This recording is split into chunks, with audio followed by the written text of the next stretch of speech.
Hello once again. Welcome back to Herd Immunity News. I'm Marcus Bozza. It gives me more than great pleasure to welcome back a regular guest and dear friend of our show, Mr. Godfrey Bloom. Godfrey is a writer, a broadcaster, an investor. He's also someone who now discloses himself as a conspiracy analyst, which we take our hat off to. He's also a great fan and advocate of many of the political greats, and Lord Salisbury is a man after our own heart. And look, a fantastic guy. Great to have him back on the show. We always leave the links to his fantastic work and his excellent website on investments, especially, and also medical. Everything's on there. But without further ado, can I just say, Godfrey, how are you, sir?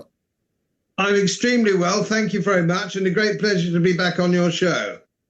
Oh, Godfrey, you've come back at an incredible time, and we're very fortunate to have you at this inflection point, we think, in British political history, where we have the Prime Minister, Keir Starmer, scuttling around looking for excuses, whether those excuses be in the interest of national security. He didn't tell me, a liar didn't tell me he was lying. With Peter Mandelson and the whole scandal that's coming out about Peter Mandelson and the giving away of trade national secrets to convicted paedophiles, the revelation today is from the House of Commons, just hot off the press, that Prime Minister Starmer has admitted that he knew that Mandelson was still in touch with the then, before he died, of course, paedophile Jeffrey Epstein. But he said he asked Mandelson about these accusations, and he believed Mandelson that he didn't have any more contact with him. This is quite extraordinary. What's your take on this whole Mandelson-Epstein-Starmer scandal? Well, it's a rather unusual situation. It's rather odd, isn't it? I mean, I think it was very common knowledge that Peter Mandelson was a sexual deviant. It was very well known. It wasn't a secret. It wasn't a secret. There are pictures of him in his leather gear in Brazil, in public knowledge, and everybody knew.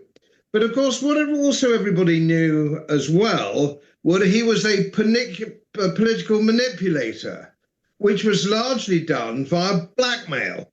And he had knowledge of people, which I suppose is what the traditional role of the chief whip used to be. You had the dirty on your backbenchers to stop them rebelling, and that's as old as time itself.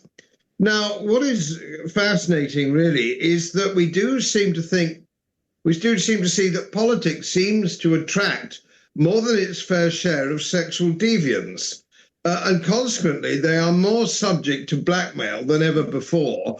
But I was at school in the 1960s, and I proposed the motion that they should decriminalize homosexuality because it was a tool for blackmail. And as a libertarian, what anybody did in the privacy of their own homes was their own business and nobody else's. But of course, you're totally different when you start involving children in this. The libertarian argument no longer applies because it is a responsibility of every adult, every thinking, every right-minded adult to protect their children. And at the base of this, of course, is all sorts of weird activity, which goes very much deeper and wider than even you and I might have imagined. So it was sort of something that we always knew about. And you can go back to Gordon Brown. If you go back to Gordon Brown's premiership, why did he bring Mandelson back in when Mandelson was very well known to be what he actually is? So this sort of run around now by mainstream media pretending, oh my goodness me, look at this is all new, is absolute nonsense. We've all known about this for over 25 years. And now, of course, it's so in the open, it's so upfront that, of course, he's had to get out of the House of Lords and all sorts of other things. But the idea that this is somehow new and somehow revolutionary is absolute nonsense. We also know, do we not, that there are thousands of others who are in that kind of net. There's thousands, it seems to me, of weirdos in politics across the Western Hemisphere. And this is deeply upsetting and degrading for us as a nation and for other nations who are involved in this, the United States. I don't quite know where we can go from here, other than put these people, they can be proven to be paedophiles, which is illegal, to be put in prison.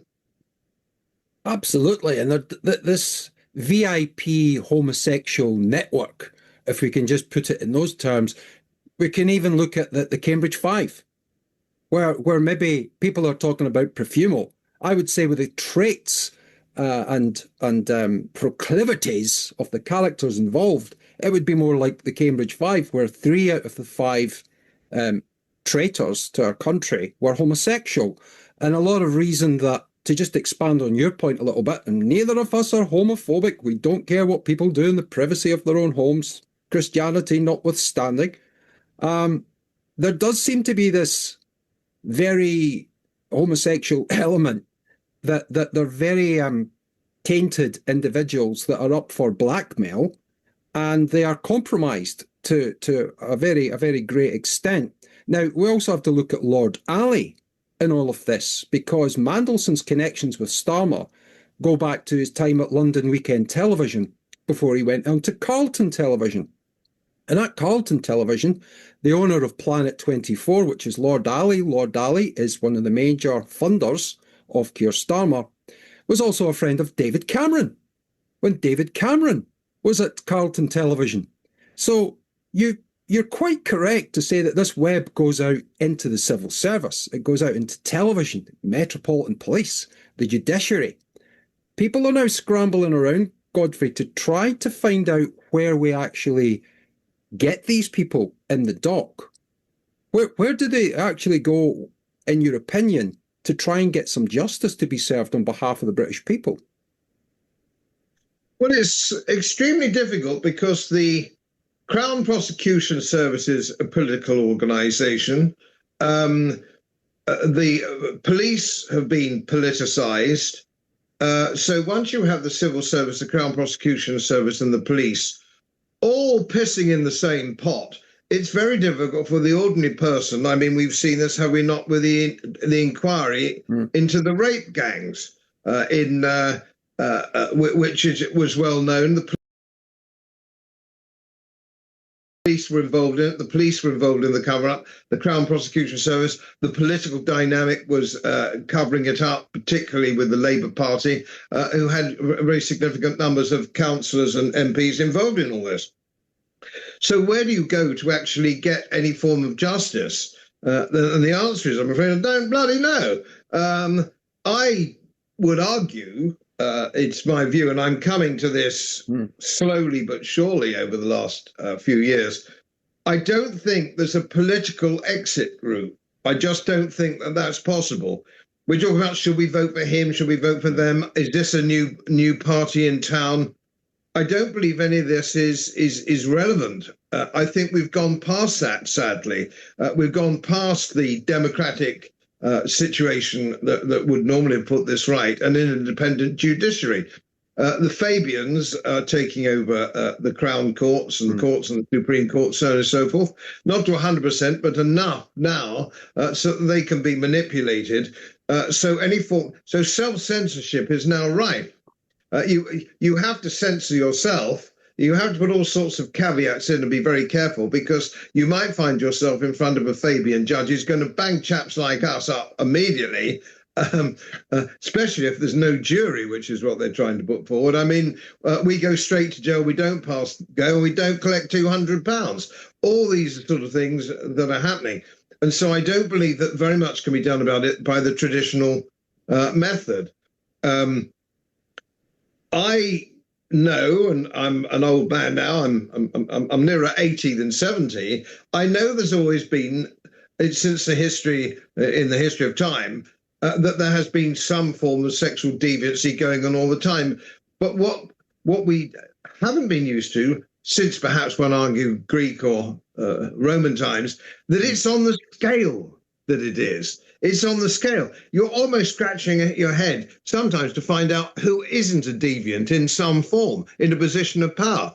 And of course, another thing which is very interesting, and this is why many years ago, I think it was 1998, 99, well before I went into politics, I was making an argument that you had to be very careful about legalizing any form of deviancy in the armed forces. Now, as a libertarian, I was quite happy to leave other people alone if you work in a bank, or you work in theatre, or you work in these things. I'm happy to leave that alone, really, because it's nothing to do with me.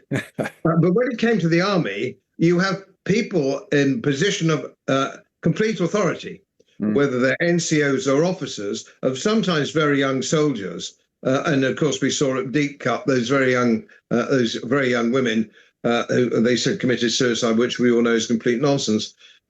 These are the sort of problems that you have. So it's very difficult to have people in positions of authority who are deviants. You have to clear them out because they can abuse that position. And that's something that I've always found extremely concerning. And we're not even close to that now. We're not even close to uncovering any of this. So it runs so deep and so wide without some kind of serious revolution. I don't see that there's very much that we can do about it. And that, I think, is one of the most frightening things in my lifetime. I was born in 1949. I think that's one of the most serious phenomena in my lifetime. Absolutely. And it's funny, I've researched a little bit more about the Fabians and who Quintus Fabius Maximus Verrucosus was. And he was a deviant himself. He was the embodiment of people like Macron, Keir Starmer, Obama, all of these characters in history. And it's funny, you often say that none of the front bench of the shadow cabinet or the government have ever played rugby. They've never been in a first 15. But I'll guarantee you every man jack of them would like to be in the bathtub afterwards. I think that's probably true. That's the closest they would get to the rugby 15 is passing around the soap on a rope. But you're absolutely right. And you and I have had many discussions about this, about the whole party system, the political dynamic. You've got reform coming over the horizon. Not that we want to get off the Mandelson situation. You've got reform coming over the horizon. You've got Nigel Farage, your old colleague in the European Union. But if we can just say on the European Union, you were in you were in Brussels, in the belly of the beast, for about 10 years. And in that time, Peter Mandelson was the European Union Business Secretary, for the want of a better term. And over that time, you would have seen this man in action to a certain degree.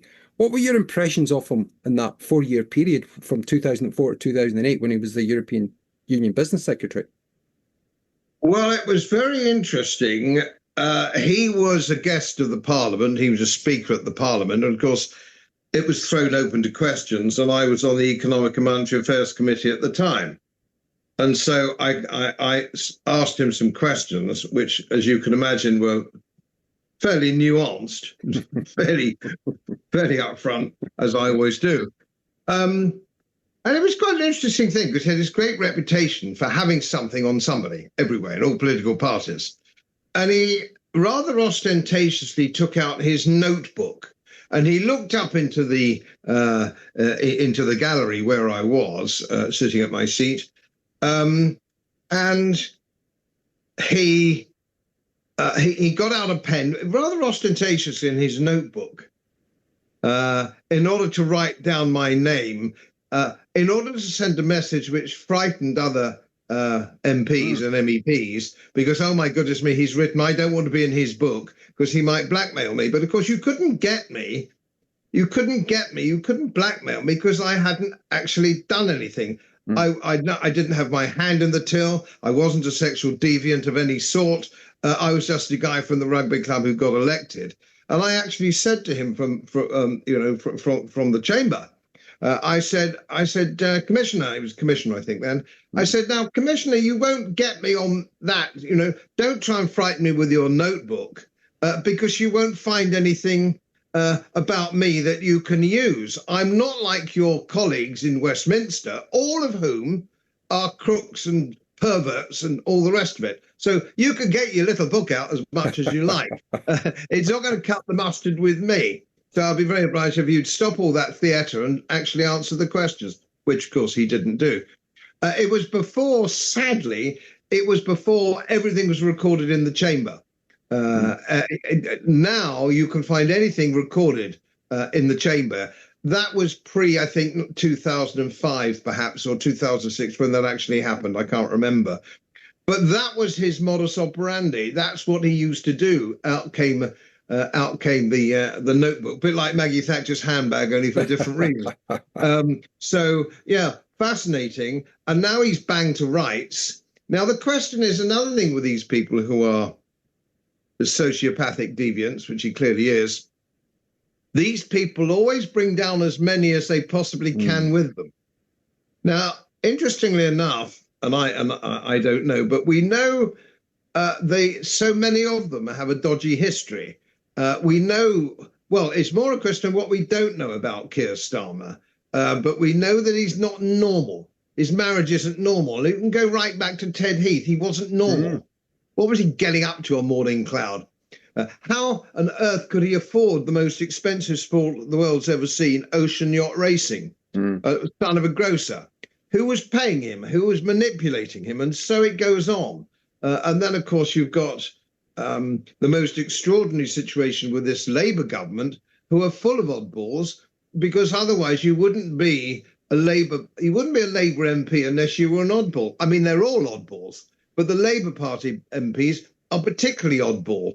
And the other thing that they seem to have in common is they all have this kind of sociopathic, flawed childhood in some way, which has grown up and made them hate this country. They hate the country. We actually have the most destructive front bench in the history of the country for the simple reason they hate us. They hate Middle England. They hate white people, although they are middle class, university educated themselves. This is a form of self-hatred, which is manifested on the rest of us. They hate us all. And it's a rather weird kind of phenomenon. And I would argue that it's more prevalent in this administration than anything we've ever seen. They hate our history. They hate business.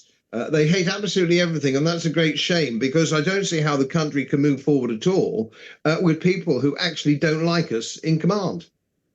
Absolutely. And, touching on Mandelson, he was part of the Young Communist League.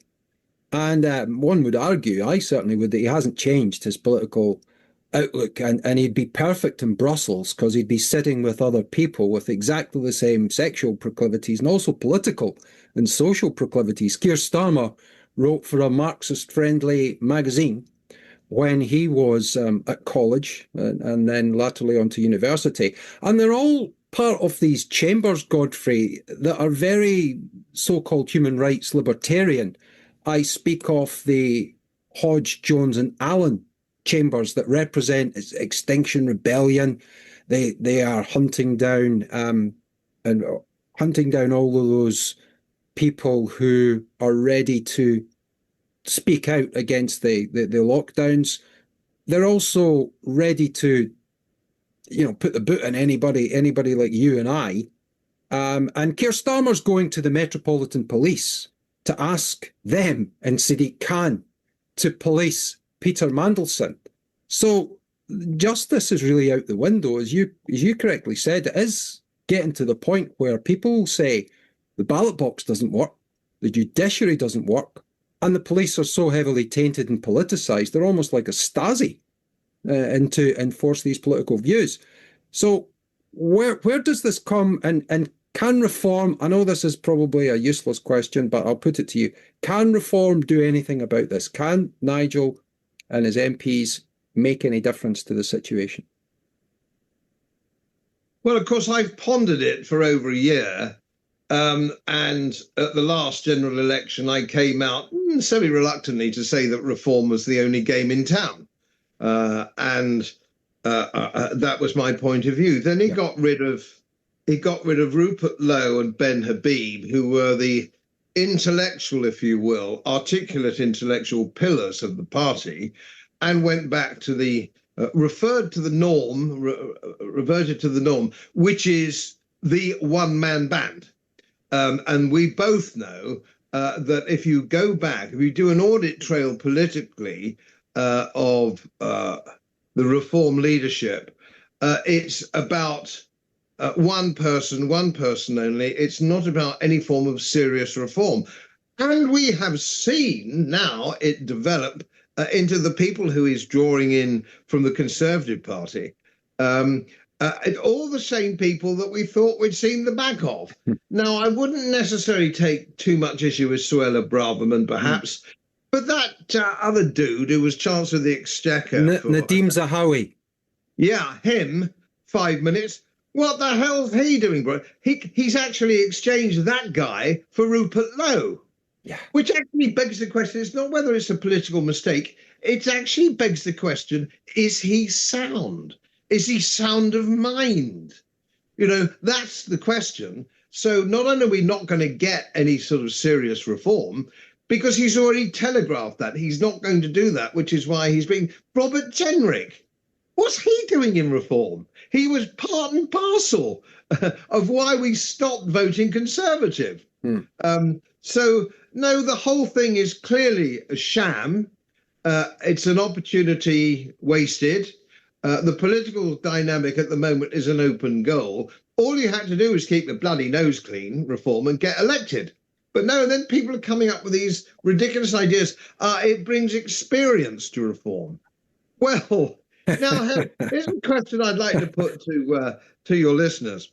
Yeah. If you were recruiting, let's just keep it simple. Let's say you were recruiting a football team. You were putting together a football team. And if you were recruiting your players from a team which hadn't won a game for 2 years, would you say, we need him, he's a great centre forward and he's got so much experience? He hasn't been in a winning team now for years. Why would you do that? Isn't it better to have a clean sheet and say, well, he hasn't got any experience, but at least he's not one of life's losers? all we're getting is these cast-offs. And of course, now here's another problem that we've got. Ben Habib's been starting his own party, Advance UK, which has been doing very well recently when it comes to getting new people, so on and so forth. And he's set his stall out for it. And I did an interview with him on my channel last year. Very intelligent man. And it seems to me that he's a very principled man. And he's moving forward with Advance UK. And I like the way that that's going. But of course, like you, I'm outside party politics now. I have to be. Otherwise, I can't take objective views and do objective interviews. So I don't have anything to do with party politics. Plus the fact, because I promised my wife after UKIP that I'd never have anything to do with party politics again. Quite right. Because she was fed up drawing knives out of my shoulder blades. But leaving that aside, now then we have one of the most articulate and one of the most industrious MPs, Rupert Lowe. I come back to Rupert Lowe, who's now starting his own political party. What's wrong with him? What's wrong with him? And Ben Habib said, I don't need to be leader of Advance UK.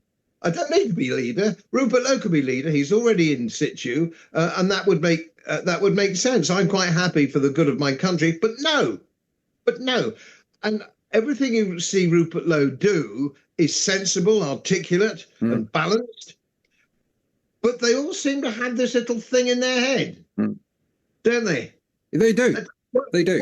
What is it that you don't get, Rupert? Here's a ready-made party for you to take over. All right, you've been invited so to do. Ben Higgins said the door's open, but no. So you're going to split the vote again, and the vote carries on being split. Reform isn't the answer. Advance UK has a long way to go, given it has no political representation in Parliament. And there we are, a marriage made in heaven. But it's not going to happen. And I really want to corner some of these guys, saying, what's your problem? What's your problem? You know, have you got a little tiny penis? Is that the problem? What is the problem? Well, I would have to ask Mrs. Lowe for that that testimonial. But you're absolutely right. People on the right are so fractured, and it comes down to what ego, perhaps, control, They always have to be in control. They believe that if they're not the CEO, they're no one. And in some terms, it's quite selfish and unpatriotic. I think it has to be said again, as you pointed out, that Ben has been ready to stand aside. And this is almost unknown in political history, that someone starts their own party, funds it, puts all their blood, sweat, and tears into it, as he did when Nigel vacated the battlefield, when Ben Habib was the deputy leader of Reform. There's Ben ready to stand aside and say, look, Rupert, I know you're in the House of Parliament. You're the voice that we need to spearhead this. Will you step into the breach? And he said no. He's not interested in any way whatsoever, and it doesn't look like it's going to happen. And I would love for you to get them both in a room and bang their bloody heads together, or just say you're not allowed out till Godders has been through you. Like shit through a goose, excuse my language. But again, the right are all bickering amongst themselves. I mean, we get a lot of people on our feed that when we read the comments, I'm sure you get this all the time. Any positive comment that you may have for Ben Habib or Rupert Lowe, it's you're attacked by these Reform Nigel addicts that can't seem to do balanced debate. They can't seem to actually see that the bigger picture is trying to get our national sovereignty back, something that you've fought for decades. And it is quite sad to see. So where do you see Ben going? Because right now they're not even polling in the Denton and Gorton by-election. And to be fair, it's a brand new party. They might be on 1-2%, but they'll be lucky to get their deposit back. They've got a candidate, Nick Buckley, who is, he's got his own platform. But it seems to be between Reform and the Greens. I'm more worried, Godfrey, that the Green Party, with all that they stand for, which is quite demonic and satanic, that they might actually be in a position to get a new MP. What are your thoughts on the Greens? Well, it's difficult, really. The Green Party is so lunatic. Yeah. It's so lunatic. And how much greener can you get than net zero? We've got a nutcase, Ed Miliband, in the role at the moment, and people vote Green. All I can say is, why would anybody vote Green? It's ridiculous. It's not even tribal. It's just suicidal. I can't help thinking that maybe the country needs to go to the devil. Maybe this is what we deserve. If people are voting Green in any great numbers, maybe that's exactly what they bloody well deserve, and may the whole place burn down. I've got tons of tin food. We've got big gates on my small holding, and we're very well set for the country to go to the devil. So if it goes to the devil, I want to just be able to shout at Green, serves you right. Vote Labour, serves you bloody right. You get what you deserve. We can't all live on bloody welfare.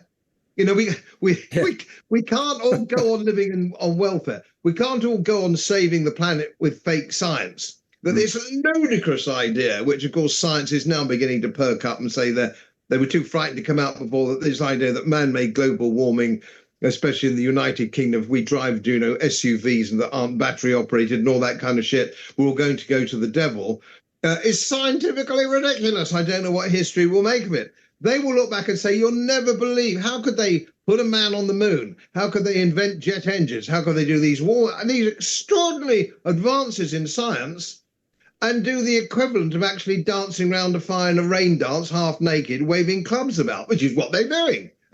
Doesn't make any sense. But of course, you and I both know who's making money. Everybody's making money out of it. A lot of people are making money. Who isn't making money?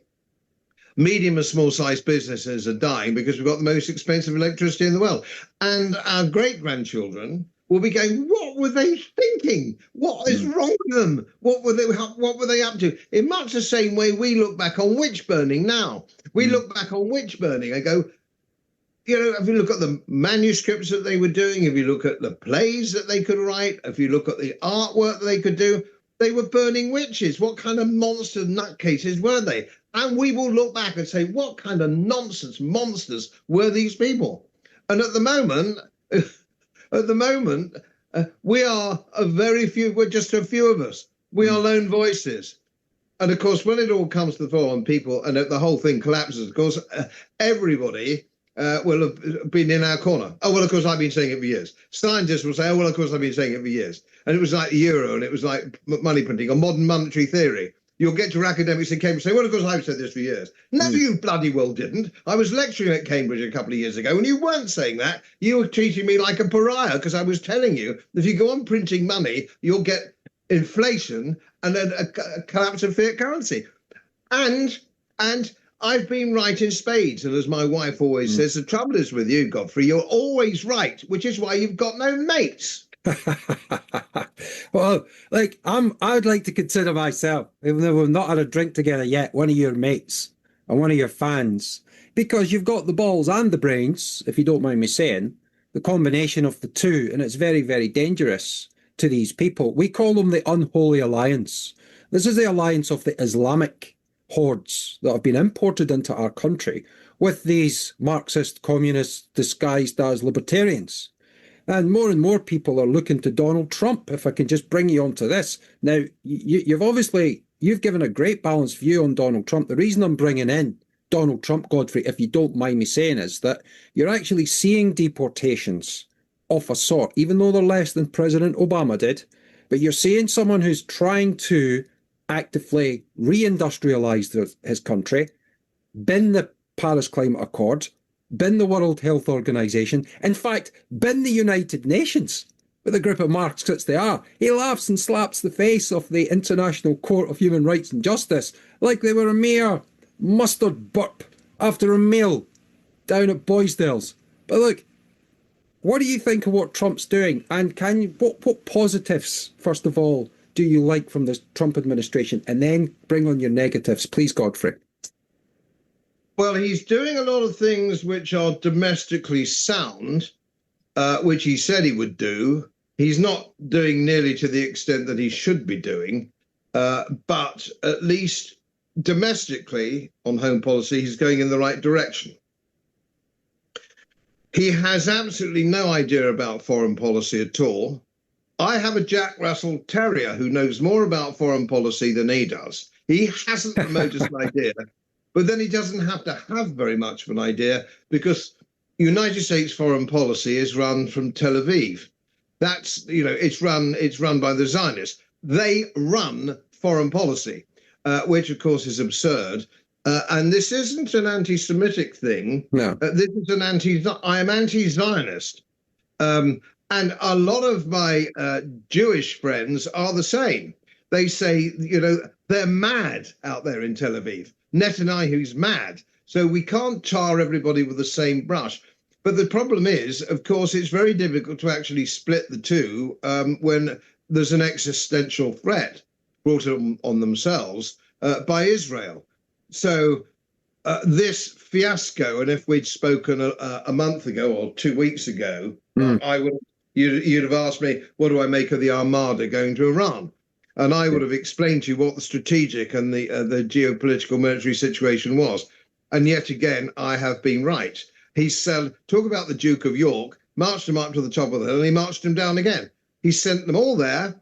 His aircraft carries his destroys his bits and pieces. And I said to anybody who's prepared to listen about 2 or 3 weeks ago, he doesn't understand that the modern weapon systems that the Iranians have, which are Russian and Chinese backed. The modern concept of operations, as we used to call it when I was in the army many years ago, you have a concept of operations, concept of ops. That's how it used to work. He obviously doesn't understand anything of that. And also, the people who get to the top, just like Great Britain, that get to the top of our military are placemen. So you have 4-star generals who are good little doggies and noddy dogs. They do what they say. So you have lunatic senators and congressmen, people like Lindsey Graham and so on, John Bolton, all these people are psychos who ought to be in a padded cell. These people are quite dreadful. To have a war with Iran, which of course everybody can do Iran or where's no, I don't know a single bloody American blue collar who has a clue where Iran is. Even if you translated it back into what its real term is, Persia. Persia, a 5,000-year-old empire. The idea that these people are running around with a bone through their nose and a club or a bow and arrow, long gone. And of course, they've had to stop making themselves look fools. And then, of course, the only get out that Trump had was, they've promised that they don't have any bad intentions against anybody else. So we'll sail all the way back again. And of course, the Israelis are going, oh, no, we don't want a war yet because our air defense systems aren't there. And the last war, 12-day war they had, the Israelis were screaming for mercy. Screaming for mercy. Got to stop the war. And the Iranians this time have said this: we are not prepared to go on like this, where you jab us and throw things at us and all the rest of that. And if you do it once more, it's once too often, and we're going to retaliate big time. And the first thing they're going to do, they're going to obliterate Tel Aviv. Who could blame them? Now, what we need to do is to bring peace back to the Middle East. Goodness knows it's fractured enough in the Middle East historically. What good is war? And I've made this point, and I think it used to be on my sort of clip thing. I'm a peacenik now, an ex-military man who was peacenik. War doesn't benefit anybody, hardly ever, and hasn't done really in modern history. Wars are a complete waste of blood and treasure. It's not worth doing, and we don't seem to learn anything. And of course, it's as old as time itself. Who sends young men to war? Old men sitting in their clubs. And it was ever thus. Moving glasses and ashtrays around to give a dynamic strategic view of which they know nothing whatsoever. I spent a year with the Royal College of Defence studying strategy. I doubt there's a single politician in the House, there is one actually, who's done the RCDS course, who's been deliberately kept out of any form of office. So he knows about these things. And we now have, this is something that is worth bearing in mind by your listeners. If you are what the Americans call a 4-star general, so if you're a very senior general, let's just say very senior general, you will have had no experience at all of operating or commanding any structure above divisional level in exercise. The last two, I think I'm right in saying, 1981, 1982, Exercise Crusader and Exercise Lionheart. That was the last core exercise we ever had, which is all arms logistical support. All right? Yeah. That's like 45 years ago. So there's not a single general who knows or has even practiced how to do it. And here we have over in the Russian camp, 1.5 million soldiers with combat experience. And any of your ex-soldiers watching this will know the difference between soldiers with combat experience and without combat experience is enormous. As the Americans found out of the Kesselring Pass in North Africa in 1944, they landed to fight. They were going to do great deeds when they landed on Operation Torch in North Africa. They're going to do great deeds, and they had much more equipment and bits and pieces than the Africa Corps, which was almost fought to a standstill by the British Eighth Army. And they turned around and they gave the Americans a very bloody nose indeed, because they were combat trained and combat experienced. We have integrated war systems now with drones. And all sorts of different styles of advancing and so on and so forth. Very complicated. I could give a long lecture on it, actually, and I don't even consider myself to be an expert. So we can't fight the Russians, and yet we still have. Who's that funny fellow, Rory? Somebody who looks a bit like a gargoyle. Rory Stewart. Rory Stewart. I think it was a sort of platoon commander years ago. Doesn't know shit from play, suggesting that we need to ramp up our opposition to. How can you know so little? How can you be that wrong? How can you be that wrong about everything he opens his mouth about? And then we've also got senior Air Force officers, haven't we, talking rubbish and saying we've got to start recruiting and we need more of this, more of that. The Royal Air Force has spent the last 10 years actually with diversity recruitment. Yeah. So consequently, we now haven't got enough people to train our own pilots, to fly our own planes. They're coming from India. You couldn't invent all this bloody nonsense. And of course, mainstream media don't know how to interview people about the military, because there's not a single interviewer on mainstream media, or sadly now in the press. Do you remember the days when the Daily Telegraph used to have somebody like John Keegan, my old mentor at Sandhurst? Yes. These people really, and Claire Hollingworth, all these people really knew their stuff. Now they don't have anybody who knows what question to ask. They don't know the question to ask. Never mind how to interpret an answer. We are not a military power. We're not even close to being a military power. No one in Western Europe is close to being a military power. I think the Americans are a busted flush. Why don't we therefore go back to diplomacy and trying to calm things down a little bit?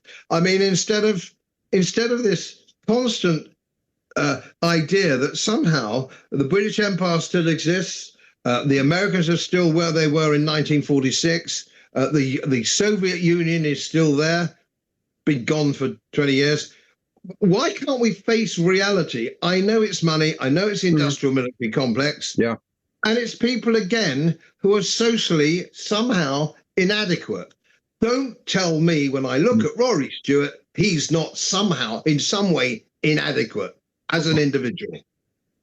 Well, he's in good company because he does a podcast with Alistair Campbell, the war criminal himself. And in Scotland, we're always wary of the Campbells from Argyll. After Culloden. We haven't forgot about Culloden, by the way, Godfrey. But as you no, we don't, lest we forget. And as you correctly said, you go back to your comments on the Zionists. It's got to be because of the endless war to make money. Blood sacrifice means absolutely nothing or everything. As some people suggest that they actually get off on this, that there's some demonic kick, that we won't go down that rabbit hole, that sort of Babylonian rabbit hole today, but it certainly does exist. Well, you get people. I mean, David Cameron was on air, I think it was 2 years ago, and it was quite, and he's not alone in very senior British politicians saying, I'm a Zionist. Yeah. Well, just a minute. Yeah. What do you mean you're a Zionist? Zionism doesn't include you. Yeah. Mr. Cameron, it doesn't include you. It's about you not being Zionist, and you're a natural enemy of Zionists because they believe, rightly or wrongly, who knows? They might be right. One day we might find out that they are God's chosen people. Now, it doesn't matter whether you believe that, whether you're a Zionist, but to pretend you're a Zionist if you're not Jewish is just simply absurd by any standards. It's absurd. How could he say something like that? Well, he's an old Etonian.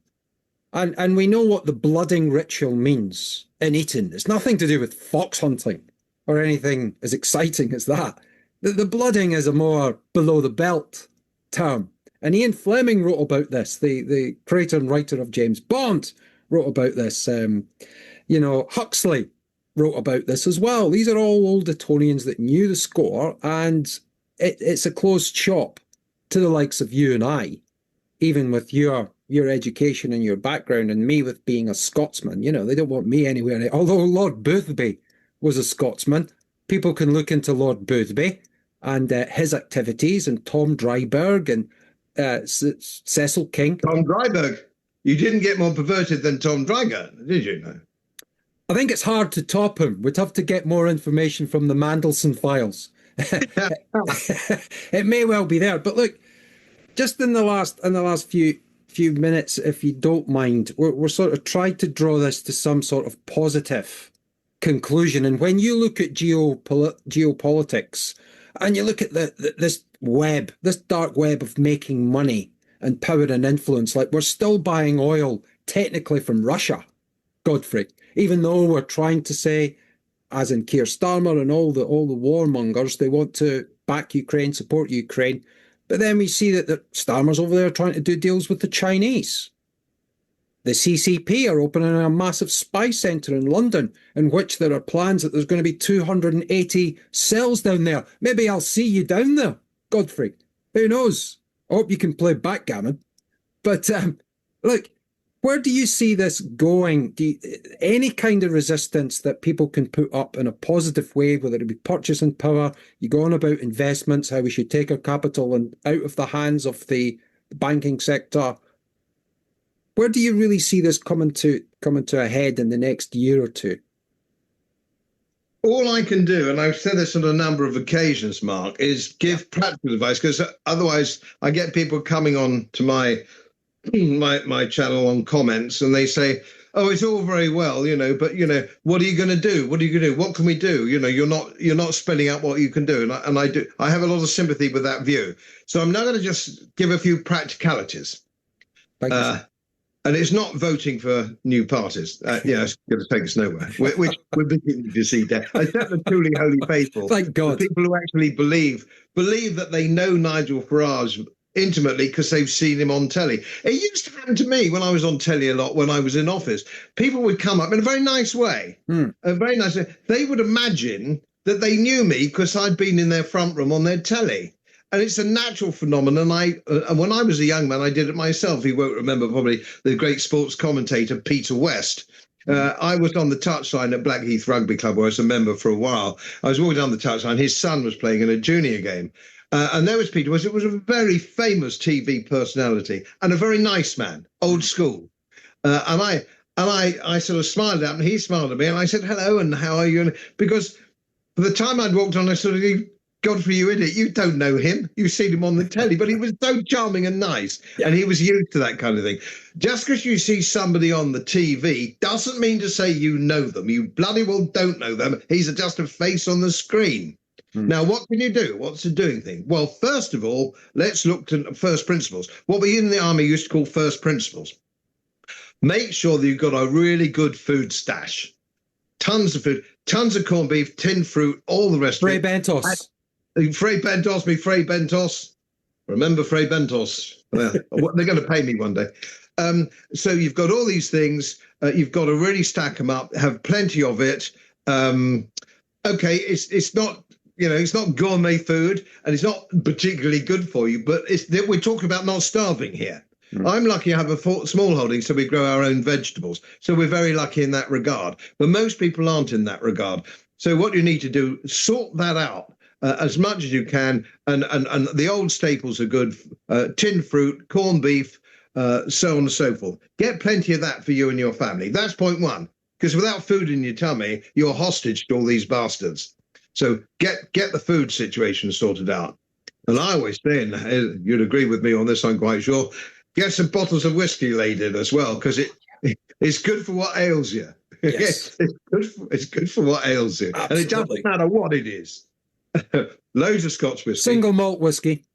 Yeah, if you can afford it. But whiskey is whiskey. I don't mind as long as it gets you pissed. So that's what you need. And if you're a professional man watching this, it's quite possible that you are, and you have put a little bit of savings aside. And I've said this before. I'm going to say it again, and everybody can hear everybody groaning. Get your money in gold coin of the realm, sovereigns or Britannias. That's your first thing. That's your first thing. And if you're quite a wealthy man and you're dealing not in sort of tea caddies, and 15 grand's worth in the tea caddy, if you're a wealthy man, if you're talking about 50 even or 100,000 and above, your dealer, if he is an independent, reputable dealer, he will store it for you fully insured in Switzerland. And it's there. So when you need it, it's your reserve. And if you don't take my advice, take the advice of the Bank of International Settlements and all the major international banks in the world. What do you think they're doing? They're buying gold and they're stashing it. So why would you be different? What you don't do, which is what that idiot that gives financial advice on BBC is, Martin, somebody, it doesn't matter who he is, they'll put your money safe in the bank. Don't put it in the bank. It's a large bloody place to put it in the bank because they're all going down as well. And only last week a Chicago bank went down. It's just the beginning. So gold, small amounts in the tea caddy. Don't tell anybody you got it, particularly your wife. And make sure you're okay with big amounts. And I've had many an offer of a pint for people who took my advice a year or two years ago who've done very nicely. Thank you. So be sensible with money, real money. Only gold is real money. Get some tinned foods put aside and get your security sorted out, especially if you live in a town. We live deep in the country and the security isn't really a big issue permanently. But towns are always first thing to go wrong, where there's civil disobedience, so on and so forth, looting, all these things. Make sure you're not a victim. How you go about that, I'm certainly not going to tell you on here because I'll have a policeman come round and tell me I'm a very nasty man. But don't rely on the police. Any policeman listening, no, I'm sorry, mate. I'm not relying on you for the protection of my family. You can whistle Dixie. So they're the sort of doing things that we can do. And I think you can't do them soon enough. You can't. Did you see David Starkey's interview of the war studies professor? That was just a few days ago. David Starkey, David Starkey, his show or something like that. He's actually talking to some very senior, well-informed people that think this ain't going to go to the next election, and you need to look to yourself. You need to look to yourself to look after your own family. So that's my advice. That's the doing thing at Ashridge Management course. Is to say, just listen to the lecture. What's the doing thing? Yeah, I love that. It is all about the doing thing and those that are able to execute the doing thing. And on your investment advice, you've spoken about this chapter and verse on ETFs.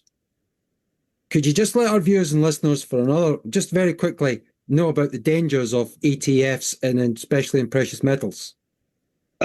Yes, exchange traded funds. If you go to your bank or your financial advisor and say that you think gold would be a good idea, they'll say, yes, we'll give you an exchange traded fund, which actually links gold, your investment to the price of gold. So, for example, if you buy at $5,000 an ounce and it goes to $6,000, you have a promissory note and they'll give you 6,000 back. And that looks very good on the surface. Got to bear in mind, exchange traded funds don't actually have the gold. They have some gold, or if it's silver, they have some silver, but it's another form of fractional reserve banking, and you're dealing with counterparty risk. The whole point is owning gold is to avoid counterparty risk. So you have to have it in a greasy mitt. However, I understand that isn't always feasible. It isn't with me. It isn't with me because my family has so much of it that it has to be in a big lockup safe and not a bank. And it has to be in Switzerland where they have a history of that kind of looking up, and not all just in Switzerland, spread it around a little bit. Counterparty risk, you don't need counterparty risk. So, and coin of the realm, if you're a Brit, coin of the realm, because then it's capital gains tax free and it's VAT free and all the rest of it. So coin of the realm, it's got the Queen's head on, Queen Elizabeth II, or even this appalling man, King Charles III, his picture. If you can bear to look at him, that'll do as well. Well, that's great advice, and it's you did. I'll just give a mention, an honourable mention in dispatches to Clive Thompson, who is one of your friends, a fantastic man and advisor like yourself on investments and metals, and he touched on ETFs and stop losses. That the recent collapse that we saw. He did indeed. And it was a great domino effect for all those people. Even I was getting text messages. I'm a layman in your wake, but I've been doing this a lot longer than some of my friends that watch the channel and followers, and they're all texting me saying, "What are you going to do? When are you going to sell?" I was like, "I'm not going to touch anything. I'm going to sit back and watch you idiots get all, teetering on the brink. Calm down. Listen to Clive. Listen to Uncle Godfrey. Relax yourselves, stand by your beds, don't do anything." And nobody sold gold. Nobody sold gold. People sold paper. And we used to have a phrase in the old days in the city called a dead cat bounce. Yes. It was just matter how far a thing crashes, it will always bounce to a certain extent. And that's what I said. If you threw a dead cat off the top of the GPO tower, or whatever it was, a tall building of those days, it would actually bounce. This was the most obvious case of a dead cat bounce I ever saw in my career, and I started in 1967. It was bound to bounce because nobody had actually really sold any gold. They'd sold paper. Yeah. And I'll say something else. I don't like to stick my neck out too much on these things, but when you get that kind of correction, whether it's stocks or whether it's precious metals, whatever it is, generally speaking, historically, it will bounce. And if the price of gold today is something like £3,900 an ounce, which I think it probably is, in or thereabouts, you ain't seen nothing yet. It's going to go on and on because the currency is being degraded. Having said that, I have to be pragmatic with you, that when you go into your pub and, as you would say, ask for a pint of heavy, it will be £25. Or if not more, because it's a degradation of money, not the increase in gold. And if you don't haul anything else in from this interview that we've done, haul in, it's paper money's collapsing, only gold is real money. JP Morgan. 1912. And he knew his stuff. And just on the final note, it's funny because we're coming back to the beginning again, full circle, and Peter Mandelson's involvement with Gordon Brown and his advice to sell the gold. Because as we know, the Brown's gold, or the brown gold, or whatever that period. I mean, some of us made hay. I might be looking at someone that did very well out of that. I don't know. I'm not going to assume that you were on that like shit off a shovel. But I bloody well was. you were, and salute you for it, sir. Gold on average between that period in 1999 to 2001, 2002 was sold at an average of $175 an ounce. I mean, and look at today. Today we'll do a quick market update. I think you're talking about gold's back up to 5,100. And people are going to ask questions about that whole affair for a long time. I'm going to feed this into the channel here because somebody asked me when I was out in Barbados last week, one of my subscribers. Yes, sir. And she said, what was all that about? Because he telegraphed it. He didn't put it to auction, if you remember the British gold. He said he was going to push it. He was going to sell it next week. Now, if you do that, of course, quite obviously, you suppress the price. The price goes down. And it went down very considerably, and he drove the price down because he was going to do that. That was quite deliberate. Now, why would he drive the price down? Well, I would counsel, have a look, do some homework, and find if any of his members of his family worked for a bullion bank, and you will be very surprised to find what you find. It did. I mean, half of our reserves were sold. 375 tons or whatever it was. Half of our gold revenue went. And yes, follow the money, as you correctly say, Godfrey. Follow the money. But look, all we can do now. This has been a fantastic interview. We've covered so much, as we always do, sir. But all that remains for me to do is to salute you and say thank God that you are still as active as ever and as healthy looking, if you don't mind me saying, than ever. And you've got more fire in your belly and more passion than the whole of the House of Commons.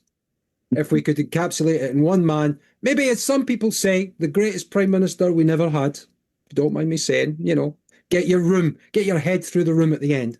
But listen, Godfrey, thank you so much for coming back on to Herd Immunity News. God bless you, sir. Thank you very much for inviting me. As most of you know, my work is very heavily independently research-based, and I get my information from all over the world. It would help if you press the subscribe button and the little bell next to it, because the more subscribers I have, the more likely it is that international independent research institutes will share their material with me. It's most helpful, and then of course I automatically share it with you. So, surprise won't cost you anything. Thank you very much.